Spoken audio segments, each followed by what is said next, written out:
ಮಹಿಳೆಯರೇ, ತಿಂಗಳಿಗೆ ಒಂದು ಸಲ ಬರುವ ಮುಟ್ಟಿನ ಅವಧಿ ಕೆಲವರಿಗೆ ನೋವು, ಅಸಹನೆ, ಮಲಬದ್ಧತೆ ಅಥವಾ ಅನಿಯಮಿತ ಋತುಚಕ್ರವನ್ನು ತಂದಿಡುತ್ತದೆ. ಆದರೆ ಪ್ರಾಚೀನ ಆಯುರ್ವೇದದಲ್ಲಿ ಇದೆ ಇವುಗಳಿಗೆ ನೈಸರ್ಗಿಕ ಪರಿಹಾರ. ತೀವ್ರ ಹೊಟ್ಟೆ ನೋವಿಗೆ ಮುಟ್ಟಿನ 1 ವಾರದ ಮೊದಲು ಮೊಳಕೆಯೊಡೆದ ಕಾಳುಗಳನ್ನು ಸೇವಿಸಿ. ಈರುಳ್ಳಿ ಕುದಿಸಿದ ನೀರಿನಲ್ಲಿ ಬೆಲ್ಲ ಸೇರಿಸಿ ಕುಡಿಯಿರಿ. ಭಾರೀ ರಕ್ತಸ್ರಾವಕ್ಕೆ ನಿಂಬೆ ರಸದ ನೀರನ್ನು ಸಕ್ಕರೆ ಇಲ್ಲದೆ 5 ದಿನಗಳ ಮೊದಲು ಕುಡಿಯಿರಿ. ಹಾರ್ಮೋನು ಸಮತೋಲನಕ್ಕೆ, ಥೈರಾಯ್ಡ್ ಸಮಸ್ಯೆ ಇದ್ದರೆ ಹೆಸರುಕಾಳು ತಿನ್ನಿ. ಪಪ್ಪಾಯ ಹಾಗೂ ಪೇರಳೆ ಹಣ್ಣುಗಳ ಪೋಷಕಾಂಶಗಳೊಡನೆ ಋತುಚಕ್ರ ನಿಯಮಿತವಾಗುತ್ತದೆ. ಅಜೀರ್ಣ, ಅಸ್ವಸ್ಥತೆಗೆ ಬೆಚ್ಚಗಿನ ನೀರಿಗೆ ಅರಿಶಿನ, ಜೇನು ಅಥವಾ ತುಪ್ಪ ಸೇರಿಸಿ ಕುಡಿದರೆ ತೂಕವೂ ಇಳಿಯುತ್ತದೆ, ಗ್ಯಾಸ್ಟ್ರಿಕ್ ಕಡಿಮೆಯಾಗುತ್ತದೆ.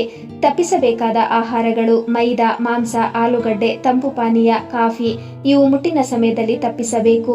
ಈ ಸಣ್ಣ ಆಯುರ್ವೇದ ಅಭ್ಯಾಸಗಳು ನಿಮ್ಮ ದೇಹಕ್ಕೆ ಬಲ ನೀಡುತ್ತವೆ, ಮಾನಸಿಕ ನೆಮ್ಮದಿಯನ್ನು ತರುತ್ತವೆ. ಆಯುರ್ವೇದ ನಿಮ್ಮ ಸಹಚರವಾಗಲಿ. ನೀವು ಆರೋಗ್ಯವಾಗಿರಿ. ಪ್ರತಿ ತಿಂಗಳು ಸುಲಭವಾಗಿರಿ.